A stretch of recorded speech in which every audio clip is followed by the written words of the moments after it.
Welcome to AGFT। आज हम start करने वाले हैं नंबर सिस्टम का second part, that is factors, जिसे हिंदी में कहते हैं गुणनखंड। हम गुणनखंड पढ़ने वाले हैं। गुणनखंड मींस कंप्लीट गुणनखंड पढ़ने वाले। इसके बाद आपको गुणनखंड या फैक्टर से रिलेटेड किसी भी क्वेश्चन में कभी भी प्रॉब्लम नहीं आने वाले, किसी भी एग्जाम में, किसी भी लेवल के क्वेश्चन में, राइट। तो दैट मीन्स कि आज हम फैक्टर्स को पूरा सॉल्व करने वाले बिना किसी फार्मूले के। मीन्स मैं आपको बिना फार्मूले के कैसे सॉल्व कर पाएंगे वो भी बताऊंगा, और फार्मूला क्या है वो भी बताऊंगा, ठीक है। आपको जो अच्छा लगता है आप उससे कर सकते हैं। अगर आपको फार्मूला अच्छा लगता है तो आप फार्मूले से कर सकते हैं, और बिना फार्मूले के अच्छा लगता है, फार्मूले याद कर नहीं होता, एग्जाम में फार्मूले भूल जाते हैं, तो आप बिना फार्मूले के कैसे करेंगे फैक्टर्स के क्वेश्चन को सॉल्व, गुणनखंड के क्वेश्चन को सॉल्व, वो मैं आपको बताऊंगा, ठीक है। तो फैक्टर्स सबसे पहले ये समझते हैं किसी भी नंबर के गुणनखंड होते क्या हैं। फैक्टर्स कह रहे हैं, गुणनखंड कह रहे हैं, वो होते क्या हैं, ठीक है। हमें ये पता होना चाहिए किसी भी नंबर के फैक्टर्स क्या है। लेट्स सपोज एक एग्जांपल ले लेते हैं। उसके लिए हम यहाँ मैं लिख देता हूँ 12, ठीक है। मैंने लिखा 12। अब मुझे बताओ 12 के गुणनखंड कौन कौन होंगे, मींस गुणनखंड कौन होंगे 12 के। इसके फैक्टर्स वो नंबर होते हैं जिनसे ये पूरी तरह विभाजित हो जाए। 12 के गुणनखंड क्या, वो सारे नंबर जो 12 को पूरी तरह विभाजित कर देते हैं, वो इसके गुणनखंड है। अरे इंग्लिश में बोलेंगे फैक्टर तो क्या, 12 के फैक्टर्स क्या, all those numbers by which 12 is completely divisible, वो सारे नंबर जिनसे 12 पूरी तरह डिविजिबल होगा, that is फैक्टर, ठीक है। समझ आ गई बात। तो सबसे पहला किसी भी नंबर का सबसे पहला फैक्टर होता है 1। किसी भी नंबर का गुणनखंड सबसे पहला गुणनखंड क्या होता है 1। समझ आ गई बात। उसके बाद दूसरा ऐसा कौन सा नंबर है जिससे 12 पूरी तरह विभाजित हो जाएगा, 12 पूरी तरह डिविजिबल होगा, ऐसा कोई दूसरा नंबर कौन है 2। 2 से भी तो पूरी तरह डिविजिबल है ना। उसके बाद अगला नंबर 3 से भी 3 4 जा 12 है ना। उसके बाद 4, उसके बाद 6, डन। या और भी कोई नंबर है जिससे 12 पूरी तरह विभाजित हो जाएगा। नंबर इटसेल्फ खुद 12, ये खुद भी तो खुद को डिवाइड कर देता है ना पूरी तरह। तो हर एक नंबर खुद का एक फैक्टर होता है, ये याद रखना। 1 एंड नंबर इटसेल्फ, खुद नंबर अपना एक फैक्टर होता है किसी भी नंबर का, ठीक है। तो ये तो तरीका हो गया सिंपल। जब आपको छोटा नंबर दिया है तो आप कैसे फाइंड कर लोगे, दिस इज सिंपल। कैसे फैक्टर्स होते हैं क्या, मैंने आपको ये बता दिया, ठीक है। गुणनखंड किसी भी नंबर के क्या होते हैं, ये होते हैं वो सारे नंबर जिनसे दिया हुआ नंबर पूरी तरह विभाजित हो जाता है, उसी को हम क्या बोलते हैं, गुणनखंड, ठीक है। अब इसके बाद एक एग्जांपल ले लेते हैं 240, 240। अब बताओ भाई 240 के फैक्टर्स क्या होंगे, 240 के सारे गुणनखंड क्या होने वाले हैं। हाँ जी, क्या होंगे 240 के सारे गुणनखंड, कौन कौन होने वाला है।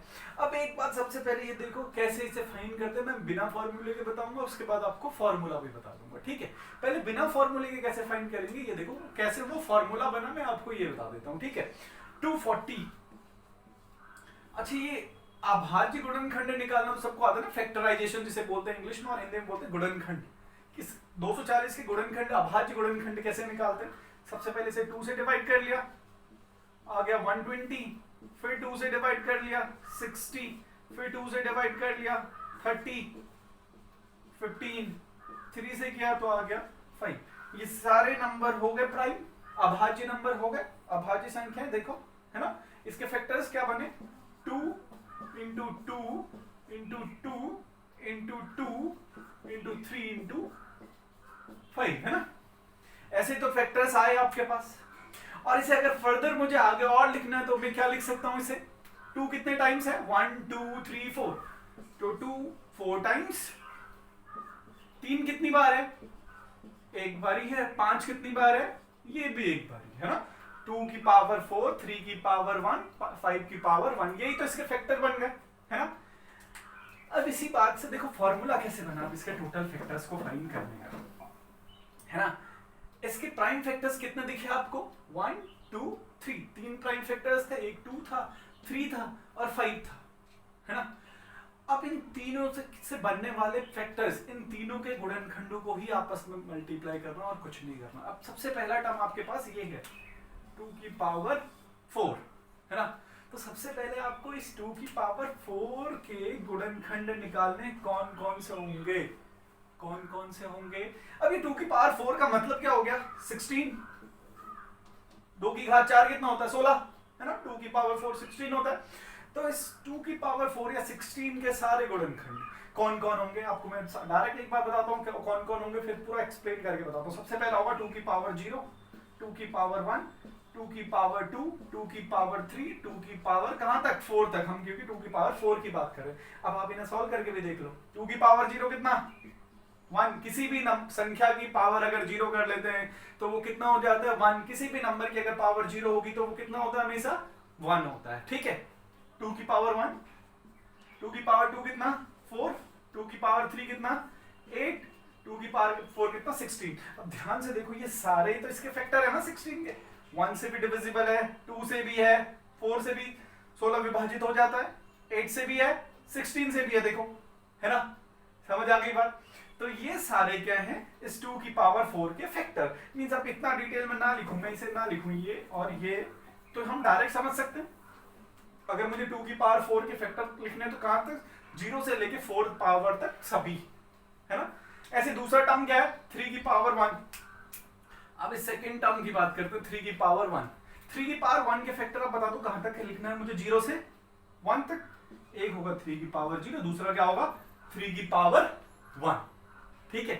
अब तीसरा टर्म क्या है 5 की पावर 1, है ना, ये वाला टर्म 5 की पावर 1, इसके कितने कहां तक 1 तक, 5 की पावर 0, 5 की पावर 1 केवल। देखो इसके कितने फैक्टर बने 1 2 3 4 5, इसके बने भाई 5 फैक्टर, है ना। इसके कितने बने 1 2 2 फैक्टर्स, इससे कितने बने 2 फैक्टर्स बने, है ना।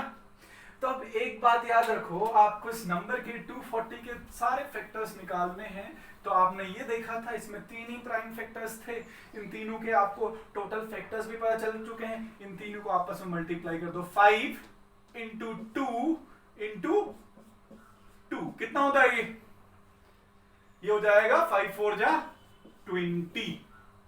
तो 240 के टोटल कितने फैक्टर्स हैं 20 फैक्टर्स हैं, ठीक है। अब इसी बात को मैं डायरेक्ट भी लिख सकता था, देखो है ना। 2 की पावर 4 था तो इसके कितने फैक्टर बने 5, पावर 1 थी तो कितने बने 2, पावर 1 थी तो बने 2, है ना। 4 प्लस 1 5, 1 प्लस 1 2, 1 प्लस 1 2।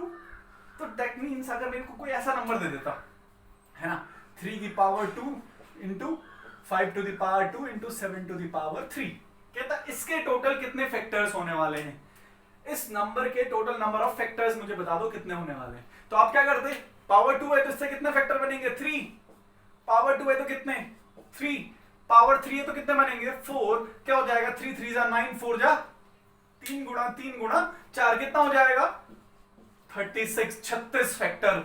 अगर इसके कोई आपसे पूछे कितने गुणनखंड होंगे, कितने फैक्टर्स होंगे, इस संख्या के कितने गुणनखंड होंगे 36 गुणनखंड होंगे। समझ आ गई बात, एनी डाउट।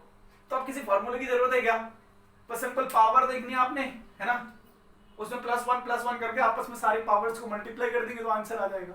यही फॉर्मूला है, यही फॉर्मूला है हमारा, है ना। अच्छा ये समझ आ गया ना कैसे करना है। अब मैं आपको फॉर्मूला भी बता देता हूँ, ठीक है। फॉर्मूला क्या है, चलो इसे रफ करके मैं आपको यहाँ पर फॉर्मूला बता देता हूँ। इसी से फॉर्मूला बना है हमारा। क्या फॉर्मूला है वो फॉर्मूला ये है कि कोई भी जनरलाइज फॉर्म में कोई भी नंबर आपके पास इस फॉर्म में a to the power p into b to the power q into c to the power r and so on, आगे कंटिन्यूअसली चलता रहेगा, राइट। तो a b c are the base, p q and r are the powers, है ना। ये base है, ये powers है। तो आपको क्या करना है, कुछ भी नहीं करना, number of factors, total number of factors is given by किसी भी नंबर के टोटल गुणनखंड।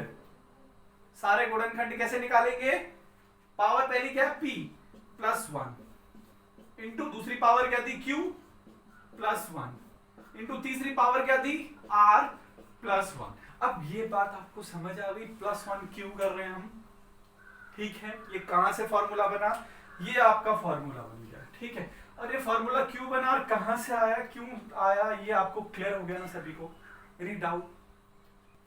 अच्छा अब एक बात सुनिए, अगर अच्छा ये एक बात सुनिए, अब एक बात सुनो, अब आपसे कोई भी किसी नंबर के टोटल फैक्टर्स फाइंड करने को कहेगा तो बता देंगे ना। क्या करना है, जो भी पावर है उनमें प्लस वन करके सारी पावर्स को आपस में मल्टीप्लाई कर दो। एक और एग्जांपल ले लेता हूँ, ठीक है। अब आप लोग पहले मुझे खुद एक बार इस वीडियो को पॉज करके खुद आंसर लिखिए, तो वीडियो रोक के, ठीक है, और उसके बाद आंसर मैच करेंगे, ठीक है। मैंने लिखा नंबर 2 की पावर 5, 3 की power 2 and 11 to the power 2,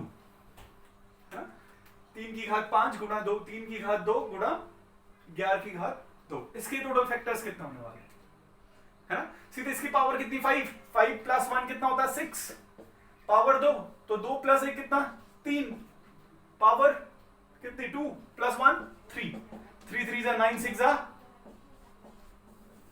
54 factor बनने वाले। समझ आ गई बात, एनी डाउट। अब ये क्लियर हो गया किसी भी नंबर के टोटल फैक्टर्स कैसे फाइंड करते हैं। ओके, अब बढ़ते हैं आगे, ठीक है, अगले कॉन्सेप्ट में। अब हम बात करने वाले हैं क्या, इस नंबर के इवन फैक्टर्स कितने, सम गुणनखंड कितने होने वाले, इवन फैक्टर्स। इस नंबर के सम गुणनखंड कितने होने वाले हैं, जिसे हम क्या बोलते हैं, इवन फैक्टर्स भी बोलते हैं, ठीक है। कितने होने वाले हैं 240 के सम गुणनखंड, ऐसे नंबर जो इवन होंगे। अच्छा, एक बात तो आपको पता ही है, क्या ये पता सबको, even into even is equals to even. अगर सम संख्या को सम संख्या से गुणा करेंगे तो वो सम संख्या बन जाएगी, है ना। और अगर इवन को ऑड से मल्टीप्लाई कर दें तो ये भी क्या बन जाता है, इवन बन जाता है, हाँ। बस यही तो केस तो होंगे ना, जब इवन बनाने के लिए मींस दोनों में से एटलीस्ट एक इवन होना चाहिए, तभी हमें इवन मिलेगा। अगर एक भी इवन ना हो जाए, सब ऑड इनटू ऑड हो जाए, तो ये क्या बनता है, ऑड नंबर। ये कभी भी इवन नहीं बन सकता। अगर सारे नंबर ऑड है, उन सबको आपस में गुणा करना, मल्टीप्लाई करना है, तो उनका जो प्रोडक्ट आएगा, जो गुणनफल आएगा, वो कैसा होगा, विषम संख्या होने वाला है। समझ आ गई बात। तो मुझे अगर सम गुणनखंड निकालने हैं तो एटलीस्ट मेरे पास एक सम संख्या होनी चाहिए। ये क्या कहा मैंने, ये कहां से सम संख्या, कौन सी संख्या की बात कर रहा हूं मैं, अब ध्यान से देखना, ठीक है। कौन सी सम संख्या होनी चाहिए ये मैं आपको अब डिटेल में बताता हूँ, करेक्ट। इसके फैक्टर्स आपने ये देखे थे, 240 कितने, 2 की घात 4 गुणा 3 की घात 1 गुणा 5 की घात 1, 2 की पावर 4, 3 की पावर 1, 5 की पावर 1। इनमें से सम संख्या कौन सी है, केवल 2 ही सम संख्या है, 3 और 5 तो विषम संख्याएं हैं, है ना। केवल 2 है एक क्या, इवन नंबर, ठीक है। और आपने देखा था 2 की पावर 4 के कौन कौन से फैक्टर थे, 2 की पावर 0, 2 की पावर 1, 2 की पावर 2, 2 की पावर 3 एंड 2 की पावर 4, ये सारे फैक्टर थे। अब इसमें से मुझे, और इसे बाद में मैंने ऐसे लिखा था, ये 2 की पावर 0 हो गया 1, ये हो गया 2, ये हो गया 4, ये हो गया 8 और ये हो गया 16, है ना। अब मुझे इनमें से ये बता दो इवन नंबर कौन कौन से, इवन सम संख्याएं कौन कौन सी हैं। क्या ये सम है, नहीं, ये 4 सम संख्याएं हैं, है ना। मीन्स अगर कोई भी फैक्टर, कोई भी गुणनखंड मुझे सम गुणनखंड की फॉर्म में चाहिए, तो इन चारों में से एक तो जरूर होना चाहिए उसके साथ मल्टीप्लाई में, है ना। अगर इन चारों में से एक भी नहीं होगा तो कभी भी मुझे सम गुणनखंड नहीं मिलने वाले, मींस इवन फैक्टर्स नहीं मिलने वाले। क्लियर हो गई बात। तो अब यहां देखो, इसके लिए पहले 2 की पावर 4 के लिए, अब सम बनाने के लिए मुझे इसमें से कितने केवल काउंट करने पड़ेंगे, 1 2 3 4, है ना, 1 2 3 4। तो पहले में से 4, क्यों, बिकॉज किसी भी नंबर की पावर 0 कर दो तो 1 सम संख्या नहीं है, इवन नंबर है क्या 1, नो, ठीक है। तो यहां से कितने आ गए मेरे पास, 1 2 3 4 4। अब ये इवन बन गया, अब इसके साथ आप कुछ भी लिख दो, ऑड लिखो, इवन लिखो, फर्क पड़ेगा क्या, नहीं, अब कुछ फर्क नहीं पड़ने वाला, आगे कुछ भी आ जाए। यहां पर इवन आ गया, है ना, इन चारों में से कोई एक यहां पर आएगा, 4 चॉइसेस मैंने लिख दी यहां पर। अब आगे आप कुछ भी लिखो, फर्क ही नहीं पड़ेगा। 3 की पावर 1 तो कितने बन जाएंगे, पावर 1 तो यहां लिखेंगे 2, 5 की पावर 1 तो कितना 2, 4 2 जा 8, 2 जा 16। 240 के 16 ऐसे गुणनखंड होने वाले हैं जो सम संख्याएं होंगे, सम गुणनखंड कितने होंगे, 16, 16 इवन फैक्टर्स। समझ आ गई बात। तो फॉर्मूले की बात कर लें तो फॉर्मूला इसे p+1 लिखते थे, पावर है नहीं, पावर को p लिखते थे, तो इसे केवल p लिखेंगे। अब यहां पर इवन बन गया, +1 क्यों नहीं लिखा, ये वाला 1 हटा दिया हमने, ठीक है। अब यहां पर Q plus one into R plus one into so on, जो भी है।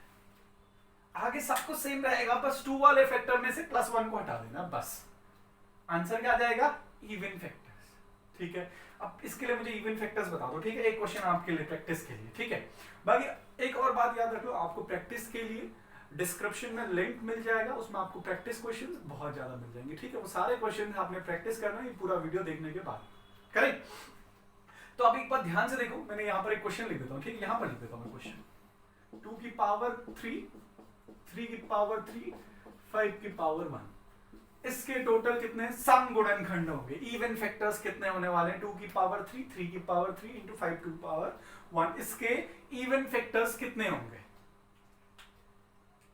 कितने होंगे, 2 की पावर 3 है ना, तो कितना लिखे इसे, p प्लस 1 लिखते हैं या p लिखते हैं, खाली p, 3 इंटू, अब क्या, q प्लस 1, 3 प्लस 1 4, 1 है ना, तो अगले हो गया प्लस 1 ही लिखते हैं, 1 प्लस 1 2, कितना हो गया, 3 4 जा 12 2 जा 24, simple.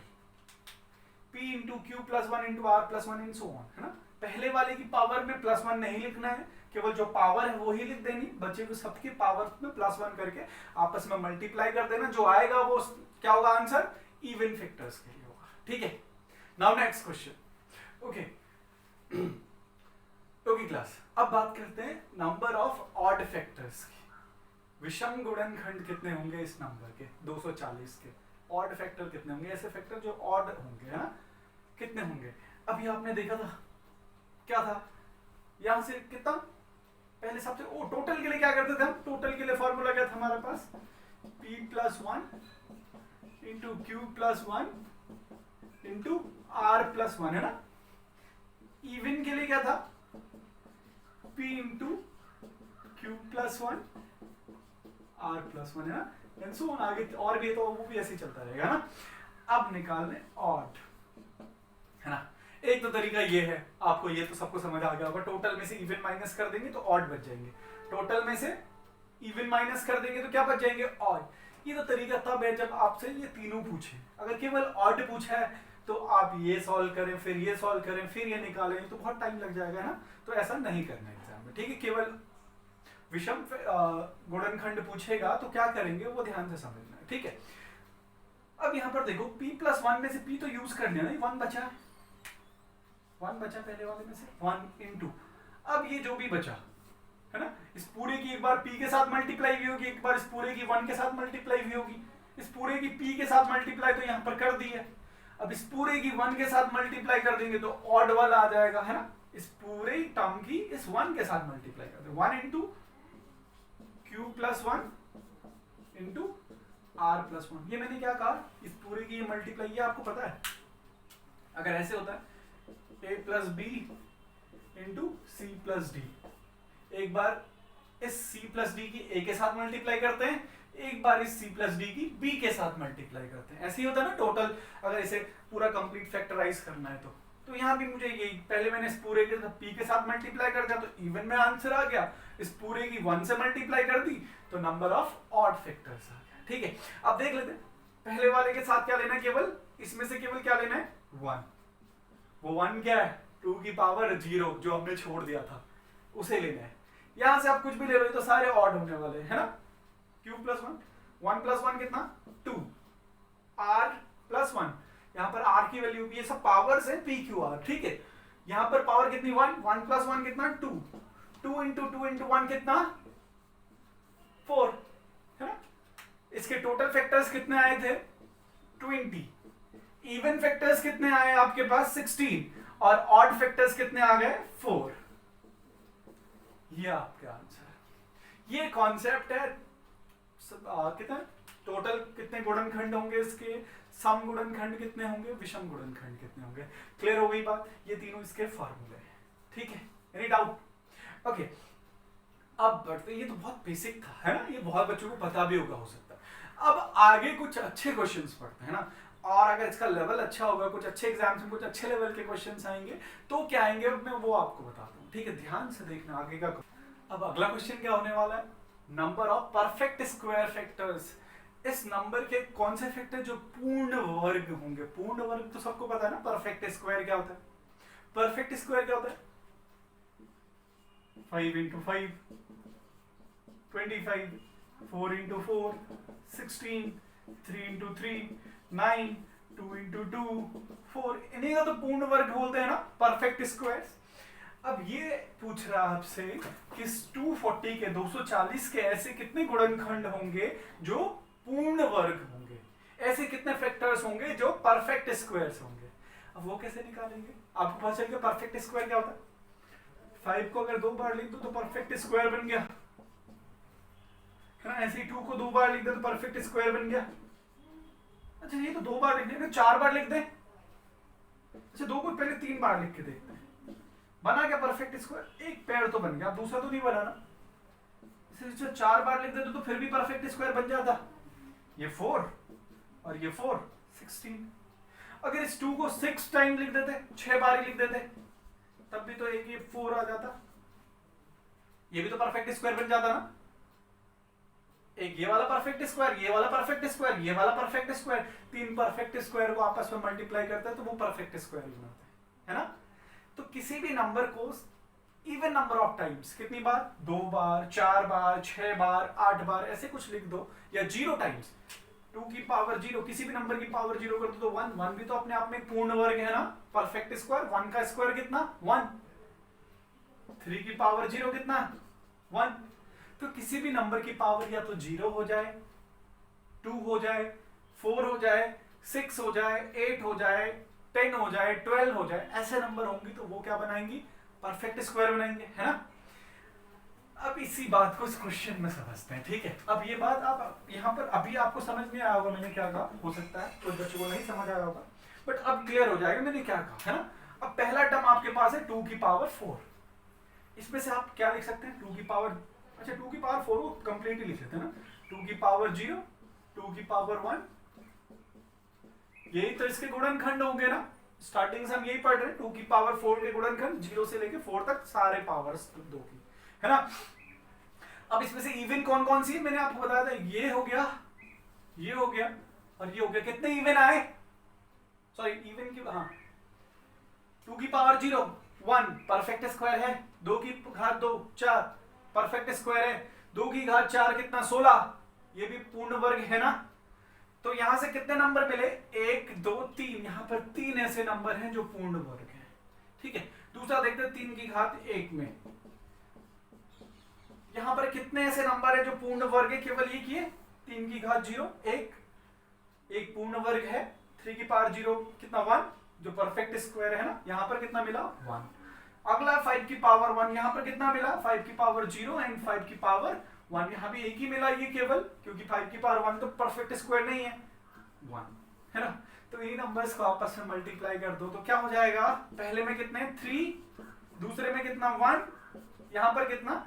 1। Your answer is 3। Means 240 के कितने ऐसे फैक्टर्स, गुणनखंड होंगे जो पूर्ण वर्ग होंगे? 3। 240 के कितने परफेक्ट स्क्वायर फैक्टर्स हैं? 3। That is your answer, that's it, simple. समझ आ गई बात? किसी भी नंबर के परफेक्ट स्क्वायर फैक्टर्स कैसे निकालते हैं, है ना। एक क्वेश्चन प्रैक्टिस के लिए लिख लेते हैं ना, प्रैक्टिस कर लेते हैं, ठीक है। मैं यहां पर लिख देता हूं, 2 की घात 3 गुणा 5 की घात 2 गुणा 11 की घात 1, इसके कितने परफेक्ट स्क्वायर होने वाले हैं? आपने ये बताना।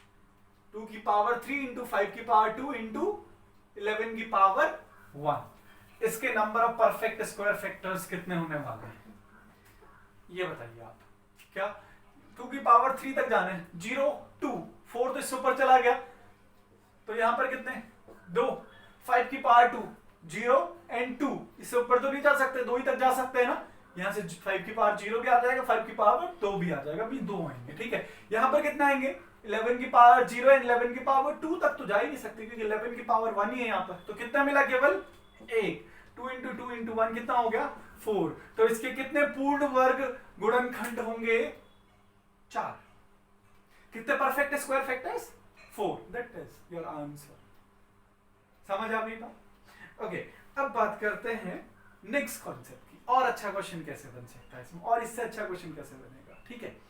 ओके, अब हम बात कर रहे हैं अगले कॉन्सेप्ट की, number of factors which are multiple of 12। Means इसके 240 के ऐसे कितने गुणनखंड होंगे जो 12 के गुणज होंगे, 12 के मल्टीपल होंगे। मींस जो 12 से पूरी तरह विभाजित हो जाते हैं, ऐसे कितने इसके फैक्टर्स होने वाले। 12 की बात कर रहे हैं, मींस किसी भी नंबर, कोई भी नंबर है उसके मल्टीपल फैक्टर्स कितने होंगे, यानी कि यहाँ पर कह सकते हैं इसके कितने ऐसे गुणनखंड होंगे जो 20 के गुणज होंगे, है ना, या ऐसे कितने फैक्टर्स होंगे जो 12 से पूरी तरह मल्टीप्लाइड हो जाएंगे, ऐसे कितने फैक्टर्स होंगे जो 20 से पूरी तरह डिविजिबल है ना। मल्टीपल ऑफ 12 मींस ऐसे फैक्टर जो सारे वो सारे फैक्टर्स, वो सारे गुणनखंड जिन्हें 12 से पूरी तरह विभाजित कर सकते हैं, है ना। 240 ये लिखते हैं। अब सबसे पहले लिखेंगे आप 12 को क्या लिखते हैं, 2 इंटू 2 इंटू 3, 2 दूनी 4 थी 12। इसे ऐसे भी लिख सकते हैं 2 की पावर 2 इंटू 3 की पावर 1, है ना। तो अब ध्यान से एक बात देखना, आपके पास ये फैक्टर्स क्या थे, 2 की पावर 4 इंटू 3 की पावर 1 इंटू 5 की पावर 1। आपने कुछ नहीं करना, इसमें से 12 बाहर कॉमन ले लेना है। 12 मींस क्या कॉमन लेना है, 2 की पावर 2 एंड 3 की पावर 1, इतना बाहर कॉमन ले लेना है ना। ये नंबर बाहर कॉमन ले लेते हैं। यहाँ से 2 की पावर 2 चला गया तो यहाँ पर कितनी पावर और बची, 2 की। 4 में से 2 पावर बाहर आ गई तो यहाँ पर कितनी बची, 2 पावर और बची, 2 की पावर 2।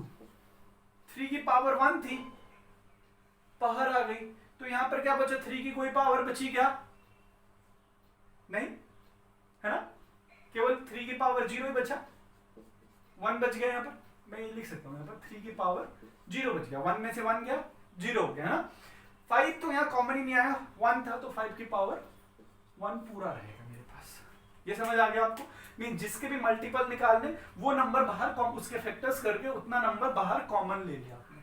बचा क्या, सबसे पहले क्या 12 के फैक्टर आए, 2 इंटू 2 इंटू 3, 2 की घात 2, 3 की घात 1, है ना। तो इन पूरे फैक्टर्स में से इतना टर्म कॉमन ले लिया, है ना। 2 की घात 4 में से 2 की घात 2 कॉमन ले लिया तो 4 में से 2 गया, 2 बच गया। 3 की पावर 1 में से 3 की पावर 1 कॉमन ले लिया तो 3 की पावर 0 बच गया, केवल 1 माइनस 1 0।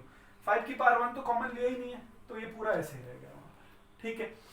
तो अब ये देख लो, जो ये अंदर वाला पार्ट है इसके कितने फैक्टर्स हो सकते हैं टोटल, ये निकालना आपको आता है। पावर में +1 करके आंसर मल्टीप्लाई कर देते हैं। ये 2 है, power 2, power 0, power 1, 2 plus 1 3, 0 plus 1 1, 1 plus 1 2, कितना हो गया, 3 1 जा 3 2 जा 6। मीन 6 ऐसे गुणनखंड होंगे जो 12 के मल्टीपल होंगे। समझ आ गई बात।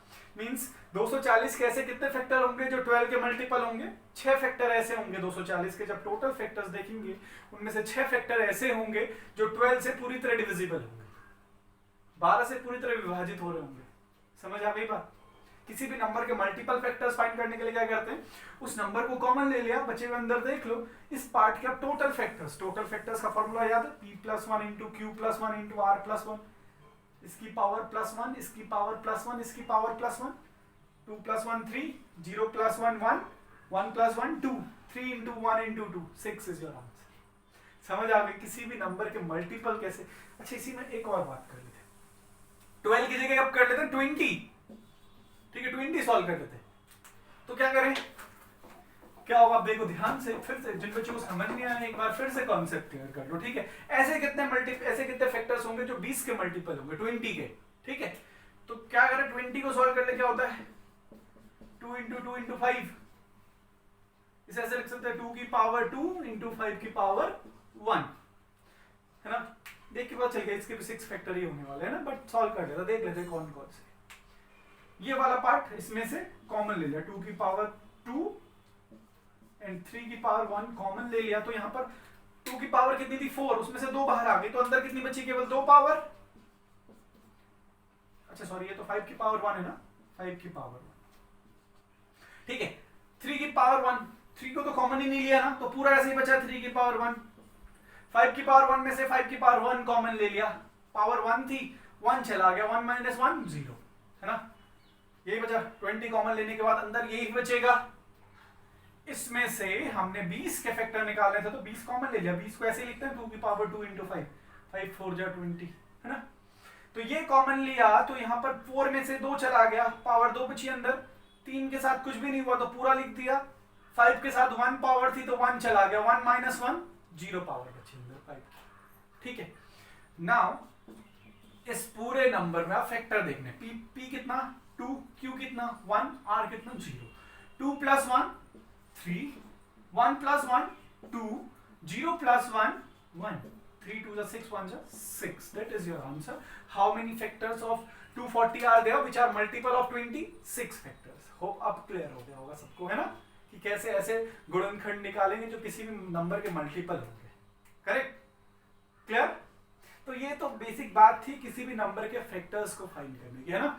अब इसके बाद से नेक्स्ट कॉन्सेप्ट क्या आने वाला है, इन सारे फैक्टर जितने भी अभी मैंने आपको बताया, इन सबका अगर कोई सम पूछ ले आपको, इनका जोड़ कितना, योग कितना होगा, तो वो कैसे फाइंड करेंगे वो आप समझते हैं। ठीक है, ओके क्लास, अब क्या बात करने वाले हम, सम ऑफ फैक्टर। सबसे पहला पार्ट हमने क्या सॉल्व किया था, टोटल फैक्टर निकालने से, ठीक है, टोटल कितने गुणनखंड होंगे। अब सारे गुणनखंड का सम क्या, सम ऑफ ऑल फैक्टर्स, इसके जितने 240 के जितने भी फैक्टर हुए थे उन सबका सम क्या होगा, ये आपसे पूछा। ठीक है, तो सम ऑफ ऑल फैक्टर्स कैसे निकालते हैं, आपने इसके लिए सब पूरे टर्म को कंसीडर किया था, कुछ भी नेग्लेक्ट नहीं करना पड़ा था। इसकी पावर p प्लस क्या हुआ था, total number of factors p plus 1 into q plus 1 into r plus 1, यही था p q r के हैं पावर्स। ठीक है, अब सम निकालना है तो आपने कुछ भी नहीं करना है, यहाँ पर 2 की पावर 4 तक, 2 के टोटल सारे फैक्टर्स कितने थे, 2 की पावर 0, दूसरा क्या 2 की पावर 1, सॉरी सम है ना, प्लस 2 की पावर 3 प्लस 2 की पावर 4, ये सारे फैक्टर हो गए किसके, इस टर्म के। ठीक है, मल्टीप्लाइड विथ दूसरा टर्म क्या 3 की पावर 1, इसके फैक्टर कौन कौन, 3 की पावर 0 एंड 3 की पावर 1, ये तो आप सबको समझ आ गया ना, किसी भी नंबर के फैक्टर्स या गुणनखंड कैसे लिखेंगे अगर पावर्स में दिया है। ठीक है, तीसरा क्या 5 की पावर 1, क्या होंगे इसके फैक्टर्स, 5 की पावर 0 एंड 5 की पावर 1, है ना। इसे आप सॉल्व कर लो, आपके पास आंसर आ जाएगा, है ना। ये कितना हो जाएगा, 1 plus 2 plus 4 plus 8 plus 16, second bracket में 1 प्लस 3, थर्ड ब्रैकेट में 1 प्लस 5। अब इसके बाद तो मुझे लगता है कि सभी बच्चे सब कर ही सकते हैं ना, समझ आ गया किसी भी नंबर के सम ऑफ फैक्टर्स कैसे निकालते हैं। इसके फैक्टर थे 2 की पावर 4, इसके सारे फैक्टर्स ये, 3 की पावर 1 के सारे फैक्टर्स ये, 5 की पावर 1 के सारे फैक्टर्स ये, ओ सॉरी मल्टीप्लाई लिखते हैं यहाँ पर, प्लस है ना, सम की बात कर रहे हैं। ठीक है, सम की बात कर रहे हैं, क्लियर हो गई बात।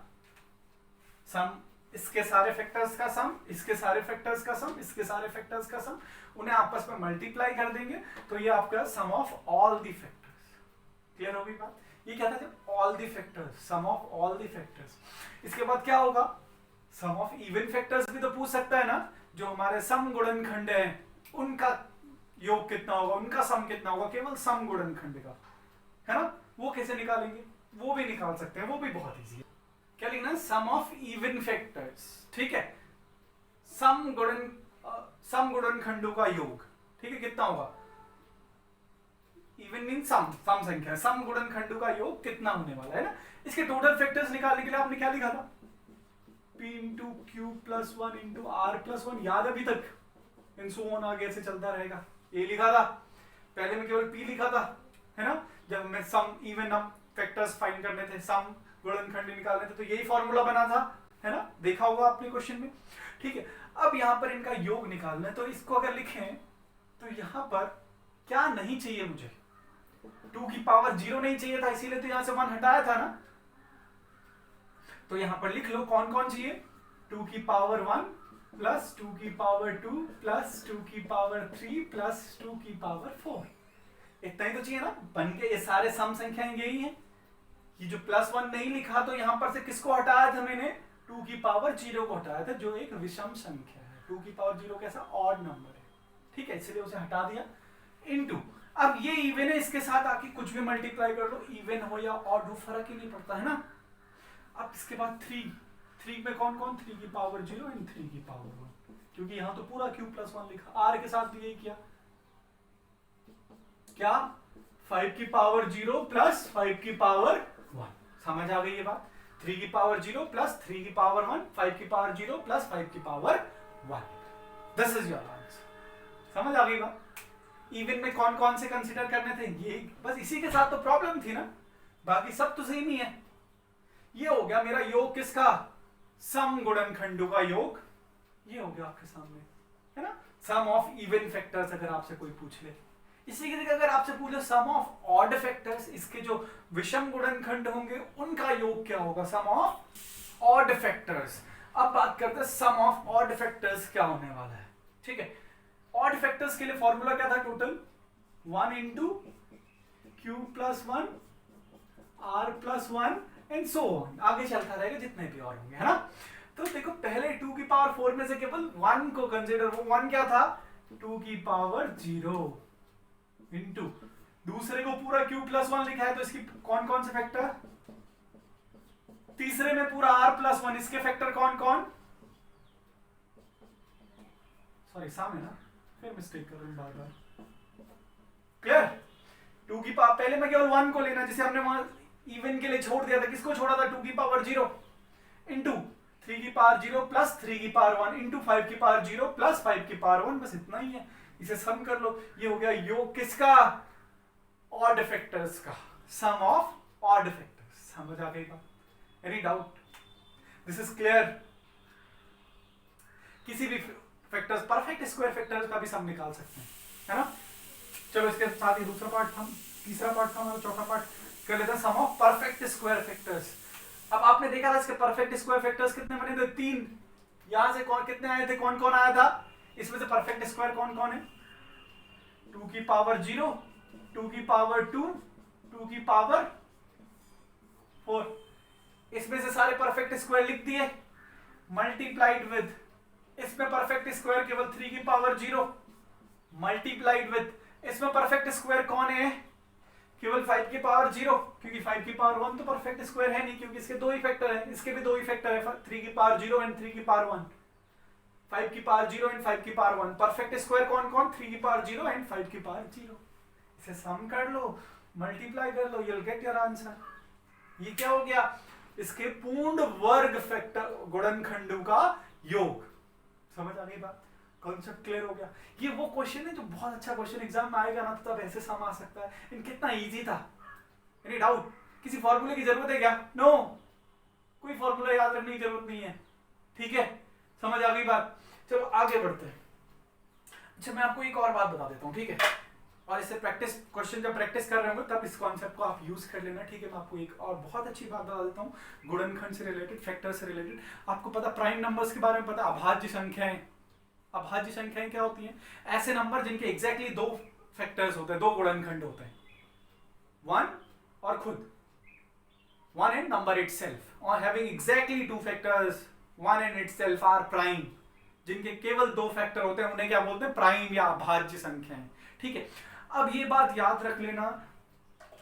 चलो मैं एग्जांपल के साथ समझाता हूं आपको. ये बात पे बेस्ड बहुत टफ अच्छा क्वेश्चन एग्जाम में आता है. ठीक है, आपको ये बात पता होनी चाहिए. आपको प्रैक्टिस के लिए जो क्वेश्चन डिस्क्रिप्शन में मैं दे दूंगा, ठीक है, उसमें आपको इस कॉन्सेप्ट पे बेस्ड एक क्वेश्चन में मिल जाएगा, आपने खुद सॉल्व करना है. ठीक है, अगर नहीं हो पाएगा तो आप नीचे कमेंट कर दें, I will give you the solution. ठीक है, अब एक बात ध्यान से, 1 के कितने फैक्टर, 1. 2 के कितने फैक्टर, 1 and 2. 3 के कितने फैक्टर, 1 and 3. 4 के कितने फैक्टर, 1, 2 and 4. 5 के कितने फैक्टर, 1 and 5. केवल दो ही नंबर से विभाजित हो रहा है. इसके फैक्टर आ गया 1, इसके 2, इसके 3, सॉरी इसके भी 2, इसके 3, इसके 2. चलो मैं यही से एक्सप्लेन कर देता हूं, है ना. कुछ नंबर, कुछ के इवन फैक्टर्स आ रहे हैं, कुछ के फैक्टर्स ऑड है ना. एक यहां पर आपको नंबर ऑफ फैक्टर्स ऑड मिले, एक यहां पर आपको नंबर ऑफ फैक्टर्स ऑड मिले, है ना. कहां कहां पर, 1 and 4 कैसे नंबर्स हैं, 1 and 4 कैसे नंबर्स हैं, परफेक्ट स्क्वायर्स. केवल परफेक्ट स्क्वायर नंबर्स के जो पूर्ण वर्ग संख्याएं हैं उनके ही नंबर ऑफ फैक्टर्स कैसे हो सकते हैं, ऑड संख्याओं में. उनके नंबर ऑफ फैक्टर्स कैसे हो सकते हैं, ऑड में. देखो यहां पर किसका कितने कितने फैक्टर बने, इसका 1, इसके कितने फैक्टर बने, 1 2 3. और सबके देखो इसके 2 फैक्टर बने, इसके भी 2 फैक्टर बने, इसके इवन है ना। ऑड केवल कहां पर? For perfect square number of factors are odd. पूर्ण वर्ग संख्याओं के जो नंबर ऑफ गुणनखंड होते हैं, गुणनखंडों की संख्याएं होती हैं, वो कैसी होती हैं? विषम संख्याओं में होती हैं। और एग्जांपल ले लो, कोई बड़ा 25 ले ले, 25 पूर्ण वर्ग है, इसके फैक्टर कौन? 1, 5 एंड 25 खुद, कितने बने? 3 ऑड। अच्छा और ले लो, क्या ले लें? 16 ले लें, 16 1 2 4 8 16 कितने बने? 1 2 3 4 5 5 कैसा नंबर? ऑड। क्लियर हो गई ये बात? क्या क्या कहा मैंने? केवल पूर्ण वर्ग संख्या यानी परफेक्ट स्क्वायर नंबर जो है उनके नंबर ऑफ फैक्टर्स ऑड होते हैं, विषम होते हैं। बाकी सबके नंबर ऑफ फैक्टर और कोई भी संख्या है एक्सेप्ट परफेक्ट स्क्वायर्स, सबके नंबर ऑफ फैक्टर्स कैसे होते हैं? इवन होते हैं। क्लियर? ओके, इसी से मैं आपको एक और लास्ट बात बता देता हूं, ठीक है? Product of factors. अब बात करें प्रोडक्ट ऑफ फैक्टर्स मींस इसके जितने भी फैक्टर्स हैं उन्हें आपस में मल्टीप्लाई कर देंगे तो उनका टोटल प्रोडक्ट कितना आएगा, वो पूछते हैं प्रोडक्ट ऑफ फैक्टर्स। मींस इनका गुणा कर देंगे आपस में, सारे जितने भी गुणनखंड होंगे उन्हें आपस में गुणा कर देंगे तो टोटल उनको सॉल्व करके कितना आएगा, that is product of all factors. वो कैसे फाइंड करते हैं?